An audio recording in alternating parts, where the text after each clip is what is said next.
안녕하세요. 한 해만 지나면 저도 마흔이 되는 서울에 살고 있는 한 남자입니다. 저는 아내와 무려 6년이나 연애를 하고 결혼을 했어요. 아내는 대학교에서 만난 저희과 후배였습니다. 그 당시 제가 군대를 다녀오고 집안 형편이 좀 어려워졌었기 때문에 복학을 조금 늦게 했거든요. 그래서 27살이 되었을 때 복학을 했는데 동기들은 이미 대부분 졸업을 해서 학교에 몇 명 없었어요. 심지어 후배였던 동생들은 학교에서 조교를 하고 있더라고요. 나이든 복학생 아저씨이니 같은 수업을 듣는 젊은 후배들과도 잘 어울리지 못하고 언제나 혼자 다녔습니다. 그런데 그때 저와 비슷한 한 여자 후배를 발견했습니다. 신입생이었는데 동기들과 어울리지 못하고 언제나 혼자 다니더군요. 학생 식당에서 밥을 먹을 때도 수업을 들으러 갈 때도 수업이 중간에 비어 운동장의 의자에 앉아 있을 때도 언제나 혼자더군요. 오며 가며 그런 모습을 보다 보니 궁금해져서 조교로 있던 여자 후배한테 물어봤어요. 알고 보니 1학년 신입생이긴 했는데 나이가 다른 후배들보다 훨씬 많은 신입생이더군요. 그 당시 아내는 24살이었는데 아무래도 같은 동기들보다 훨씬 언니였고 그 친구가 부침성도 없으니 어울리지 못했나 봐요. 그날 이후 학교에서 마주칠 때마다 제가 먼저 아는 척도 해주고 하며 친한 척을 먼저 했어요. 사실 수업이 없을 때 혼자서 앉아 음악을 듣고 있는 모습을 보니 꽤나 예뻐 보여서 관심이 생겼거든요. 그렇게 만난 신입생이 제 아내입니다. 조금씩 서로 인사도 잘하는 사이가 되었을 때 제가 먼저 같이 밥을 먹자고 했어요. 저는 아내는 그 당시 매일 혼자서 밥을 먹었거든요. 아내도 먼저 다가가서 친해지지 못했을 뿐이지 속으로 꽤나 누군가와 친해지고 싶었나 봐요. 같이 밥 먹자는 제 말에 무척이나 좋아하더라고요. 그렇게 그날 이후 밥도 같이 먹고 간혹 교양 수업도 같이 들으며 친해졌습니다. 가끔 얼마 남아있지 않은 동기들이 1학년 후배들과 술을 마실 때가 있었는데 그때는 동기들이 저도 불러주고 했어요. 그러면 저는 제 아내를 불러 같이 술을 마시고 놀곤 했죠. 웃긴 게 제가 먼저 1학년 신입생들과 친해졌고 아내가 그 1학년 신입생들과 친해질 수 있도록 제가 다리 역할을 해주었습니다. 아내도 성격에 하자가 있던 사람은 아니었기에 곧잘 자기 동기들과 친해지더라고요. 그날 이후 아내는 대학을 혼자 외롭게 다니지 않게 되었습니다. 저는 한편으로 조금 섭섭하기도 했어요. 아내가 자기 동기들과 친해지니 저는 다시 혼자 다녔거든요. 뭐 공부하러 다니는 학교이니 크게 신경 쓰지 않았습니다. 외로움을 타는 스타일도 아니었거든요. 그리고 아웃사이더 친구 한 명을 구해낸 것 같아 뿌듯하기도 했고요. 그러던 어느 날 아내가 저를 밤에 불러냈어요. 같이 술을 마시자고 해서 저는 당시 자취하고 있던 방에서 나와 학교로 갔죠. 평소 가끔 술 마시던 친구들과 다 함께 술을 마시는 건 줄 알았는데 불려나간 그 자리에는 아내만 혼자 앉아 있었어요. 그날 아내는 제게 저를 좋아한다고 고백을 했고 저도 그런 아내를 싫어하지 않아 둘이 연애를 시작했습니다. 그렇게 캠퍼스 커플로 지냈고 졸업 후에도 연애를 한 게 무려 6년이에요. 연애를 하면서 알게 되었는데 제 아내 유나는 무척이나 감성적인 사람이었어요. 저는 실은 고3 때 수능 공부를 했을 때 빼고는 시 구절조차 한 번 본 적이 없는 사람이었는데 유나는 가방에 언제나 시집 한 권씩을 가지고 다니며 읽는 사람이었습니다. 심지어 자신이 직접 시를 낭독해서 녹음한 후 그것을 평소에도 음악 대신 듣고 다니던 사람이었어요. 연애 시절 제게도 그런 녹음본을 참 많이 선물해 주었습니다. 제가 좋아하는 사람이었지만 정말 특이한 사람이었어요. 유나는 순간순간의 분위기를 무척이나 중요시하는 사람이었어요. 언제나 낭만 같은 것을 찾는 사람이었습니다. 그런 자신의 성격이 반영되어서인지 몰라도 옷도 언제나 하늘거리는 히피 스타일로 입고 다니곤 했어요. 저도 그때는 그런 모습이 전혀 나쁘다고 생각되지 않았어요. 오히려 뭔가 신비해 보이기도 하며 더 예뻐 보였죠. 적어도 그 일이 터지기 전에는 말입니다. 저는 졸업을 하자마자 정말 운이 좋게도 C 광고회사에 입사할 수 있었어요.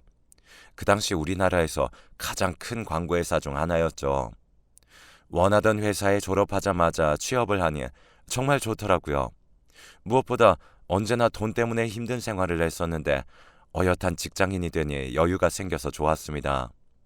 다만 워낙 일이 바빠 야근이 많으니 유나를 만날 시간이 없더라고요.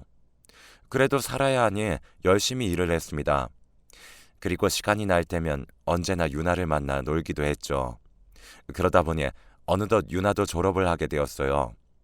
유나는 졸업을 하자마자 조그만 인터넷 쇼핑몰을 열었습니다. 그곳에서 자신이 직접 만든 액세서리며 향초 등을 팔았죠.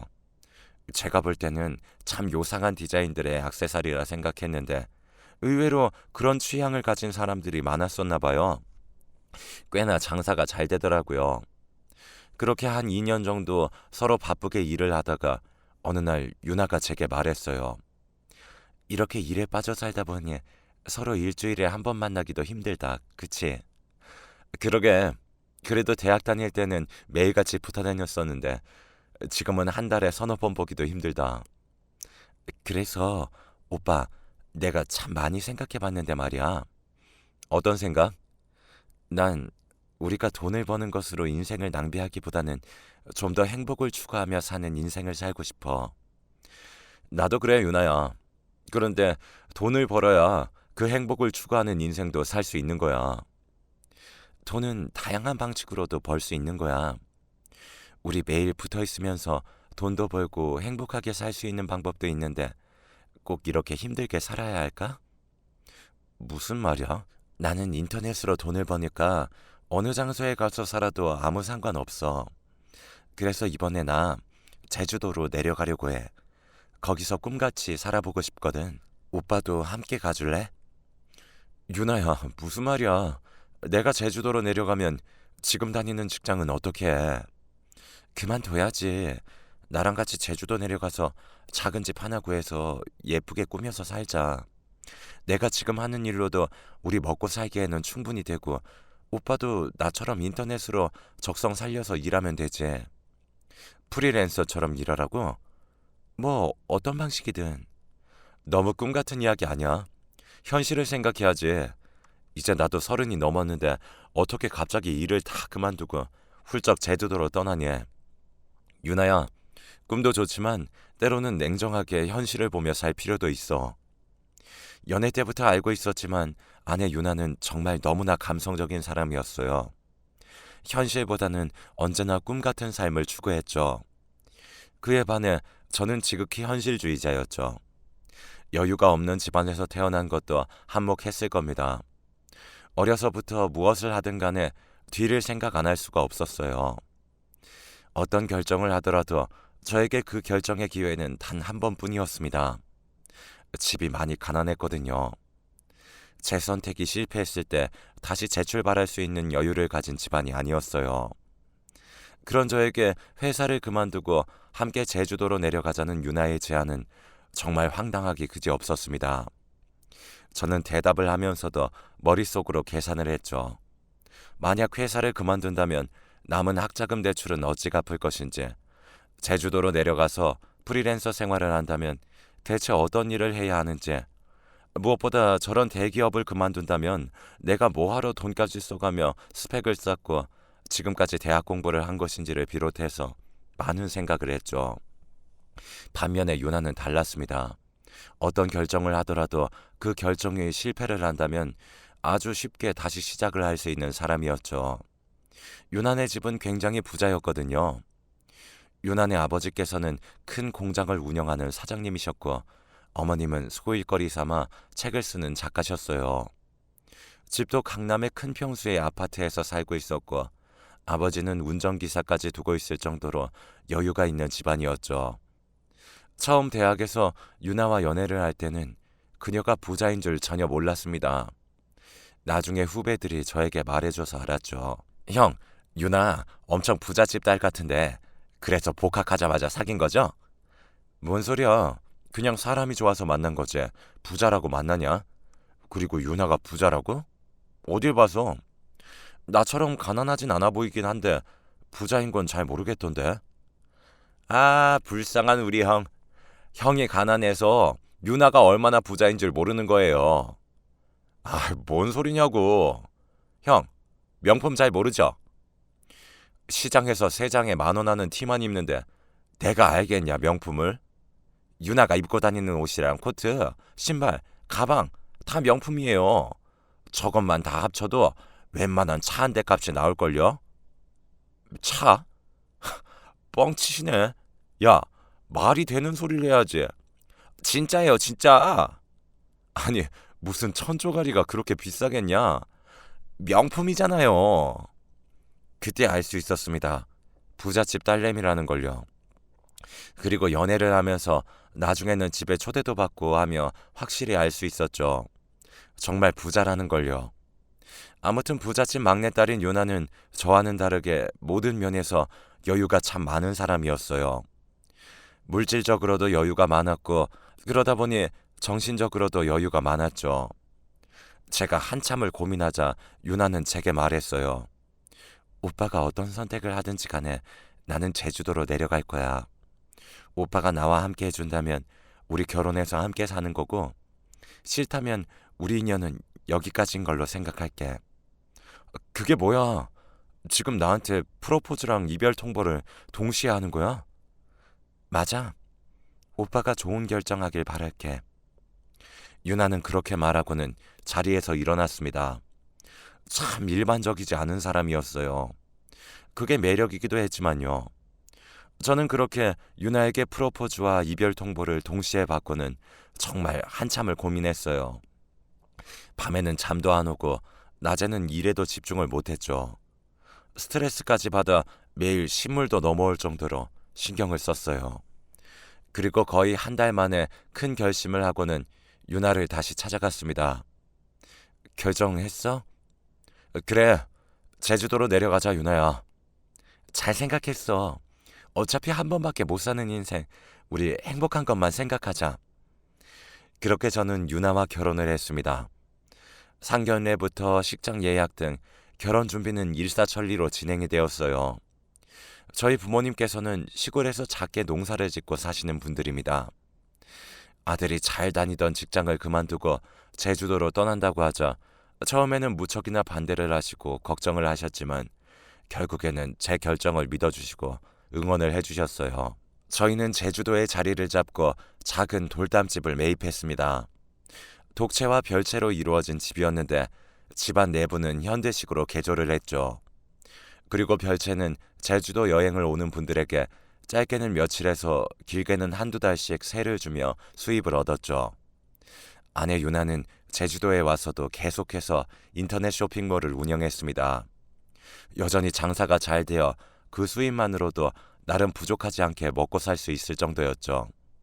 저도 제주도에 내려와서는 웹사이트 디자인을 해주는 일을 하며 집에서 일을 했어요. 아내 말대로 배운 것을 활용하다 보니 제가 집에서 할 수 있는 일이 있더라고요.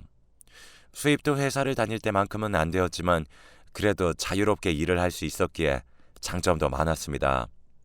가끔 일이 잘 풀리는 달에는 회사 다닐 때보다도 벌이가 좋기도 했고요. 태어나서 처음으로 하는 큰 모험이었는데 일이 잘 풀려 다행이다 싶었죠. 저희는 결혼하고 바로 신혼여행을 가지 않았어요. 아내가 하는 일 때문에 사업 일정상 바로 출발을 할 수가 없었죠. 그래서 결혼식을 올리고 한 달 정도 후에 신혼여행을 떠났습니다. 저희는 사이판으로 여행을 떠났는데 회사도 그만두고 제 일을 하다 보니 시간적 여유가 많아서 남들보다는 긴 일정으로 신혼여행을 다녀왔어요. 무려 10일간 다녀왔죠. 5일 동안은 사이판 본섬에 있었고 나머지 5일간은 사이판 섬 바로 옆에 있는 티니안 섬에서 5일간 있었습니다. 태어나서 처음 가보는 해외여행이라 무척이나 설레고 즐거웠어요. 특히나 사이판 옆 티니안 섬은 사이판에서 경비행기를 타고 들어가는 아주 작은 섬이었는데 오염되지 않은 자연 그대로의 모습이었기에 얼매이지 않는 자유를 좋아하는 아내가 무척이나 좋아했었죠. 그래서 저희는 5일은 티니안 섬에 있었습니다. 워낙 작은 섬이기에 식당도 몇 개 없었지만 그런 건 중요하지 않았어요. 호텔 앞에는 큰 모래 사이에 도너츠 모양의 해변이 있었는데 그곳의 모래는 하얀색의 고운 모래였고 바다색은 사진에서나 보던 에메랄드색이었죠. 특히나 저희가 있을 때는 그 작은 해변에 사람이 한 명도 없어서 마치 저희 부부가 그 해변을 전세 내고 노는 듯한 기분이 들었어요. 그렇게 꿈만 같았던 10일간의 신혼여행을 마치고 한국으로 돌아왔습니다. 여행에 즐거웠던 기억을 뒤로하고 다시 일상으로 돌아왔죠. 저와 아내는 다시 각자의 일을 했습니다. 그러던 어느 날 찾을 물건이 있어 집안을 뒤지고 있었어요. 도저히 어디에 뒀는지 기억이 안 났죠. 그러다가 아내의 화장대 안 깊숙한 곳에서 이상한 물건을 찾았습니다. 그것은 다름 아닌 임신 테스트기였죠. 이것이 왜 여기 숨겨져 있나 의아했어요. 심지어 그 테스트기를 자세히 보니 임신이라는 두 줄이 표시되어 있었습니다. 바로 임신이라는 뜻이었죠. 저는 바로 별실에 있는 아내에게 달려가 테스트기를 보였습니다. 유나야, 이게 뭐야? 자기 임신했어? 어, 어떻게 찾았어? 와, 축하해. 유나야, 우리 이제 엄마 아빠 되는 거야? 고마워, 유나야. 나 정말 잘할게. 그런데 임신 테스트기는 왜 화장대에 숨겨둔 거야? 사실은 아직 우리 자리도 완벽하게 못 잡았고 또 내가 하는 일이 바쁘잖아. 그런데 육아를 하게 된다면 일을 더 이상 하기 힘들어질 것 같아서 아이는 몇 년 뒤에 가지려고 했는데 갑자기 계획이 없이 생겨버려서 조금 혼란스러웠어. 유나야, 걱정 마. 자기 일 문제 없도록 내가 옆에서 잘할게. 우리 애 생겼다고 부모님한테도 바로 말씀드려야겠다. 여보, 잠깐만. 나 사실 아직 낳을지 말지 결정 못했어. 그게 무슨 소리야? 아까도 말했잖아. 몇 년 후에 애 가질 생각이었다고. 나는 처음 듣는 소리잖아. 그럴 생각이었다면 미리 계획을 했어야지. 그게 당신이 나중에 천천히 아이를 갖는 건 상관없었어. 그런데 그럴 생각이었다면 미리 나한테 말이라도 했어야지. 여태까지 그런 말 없었잖아. 지금은 이미 아이를 가졌으니 우리 낳도록 하자. 나도 집에서 일하니 정말 더 잘해줄게. 알았지? 알겠어, 오빠. 그렇게 저희는 아이를 출산하기로 했습니다. 그 당시 아내도 30을 넘었기에 나중에 다시 아이를 갖는다면 너무 늦을 수도 있고 못 가질 수 있다는 생각이었죠. 실제로 제 친구들 중 나이가 들어 아이를 가지려 하니 임신이 안 되는 부부가 많았거든요. 무엇보다 이미 생겨버린 아이를 지우려 하는 아내가 이해가 되지 않았어요. 아무튼 우여곡절 끝에 아이는 아내의 뱃속에서 무럭무럭 커갔습니다. 배가 나오는 것이 보이자 아내도 좋았는지 태교도 하며 무척이나 좋아하더라고요. 양가 부모님께서도 첫 손자 소식에 굉장히 기뻐하셨죠. 저는 아내가 출산을 한다면 편하게 아이를 볼 수 있도록 아내의 임신 기간 동안 아내가 하는 일을 모두 배워 아내 없이도 그녀의 인터넷 쇼핑몰을 무리 없이 운영하며 꾸려갈 수 있도록 만반의 준비를 갖추어 두었습니다.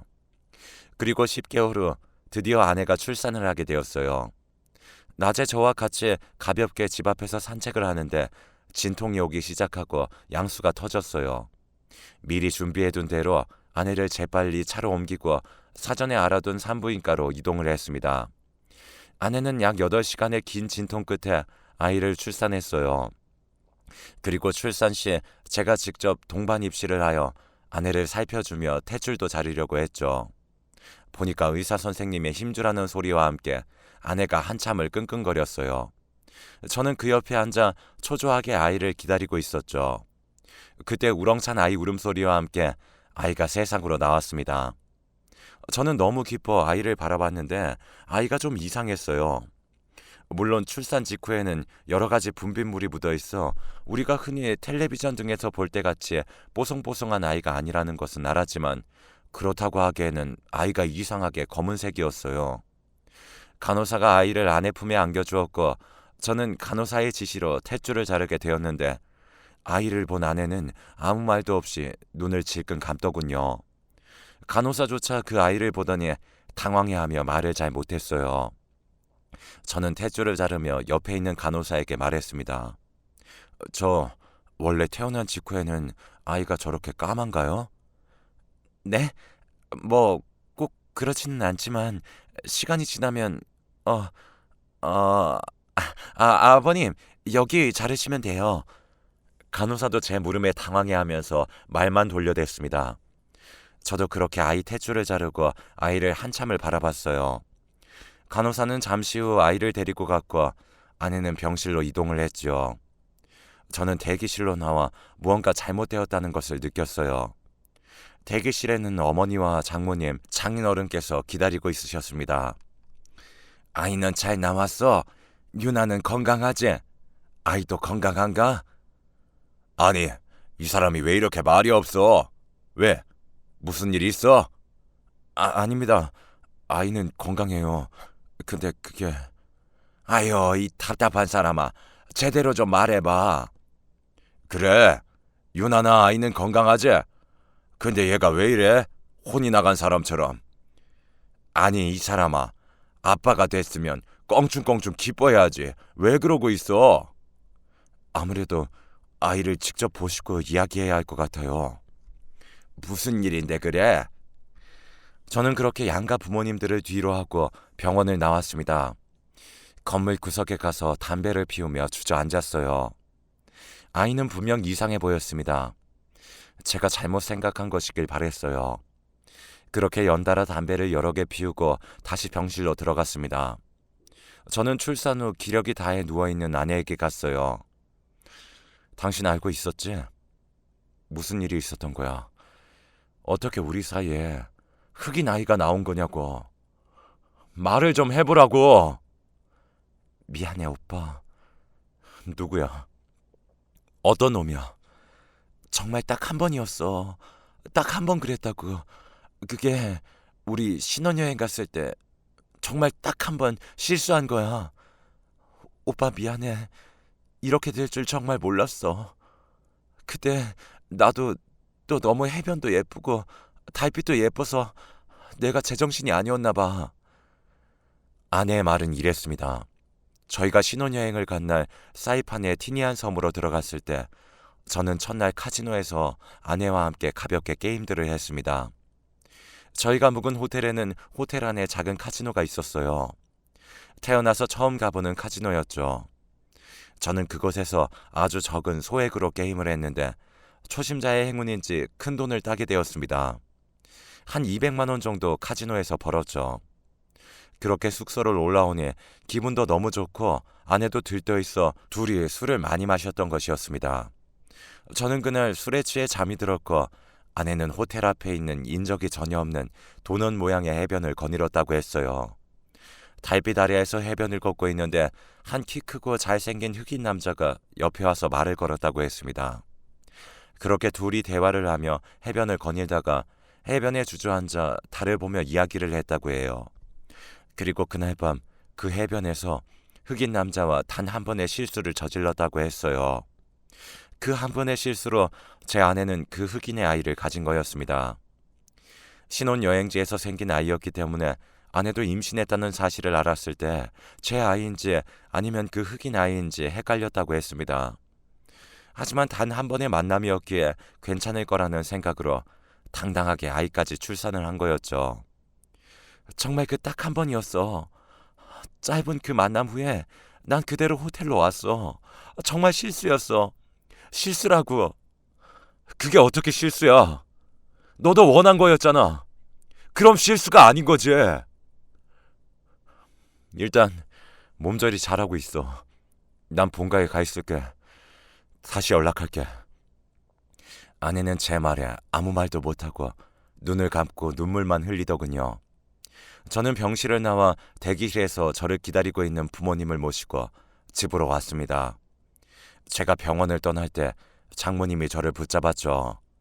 아니, 자네 대체 왜 이래? 유나가 아이 낳고 저렇게 있는데 대체 어딜 가는 거야? 장모님, 죄송합니다. 유나와 이야기해보시고 가서 아이 한번 보세요.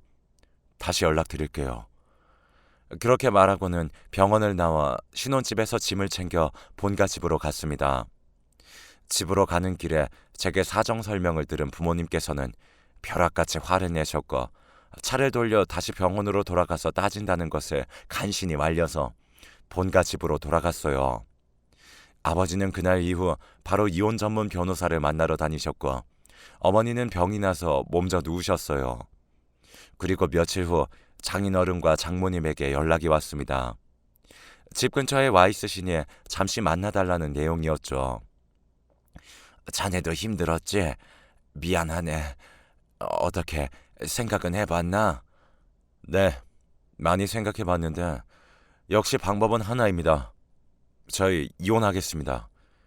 김서방, 정말 내가 이렇게 말해서 미안하네. 유나가 그날은 술도 마시고 분위기도 취해서 딱 한 번 실수한 거네. 아이는 평생 자네 눈에 들어오지 않게 우리가 키우든 알아서 할 테니 유나랑은 다시 잘해보면 안 되겠나? 그렇게만 해준다면 내가 자네 이름으로 집도 한 채 해주겠네. 장모님, 죄송합니다.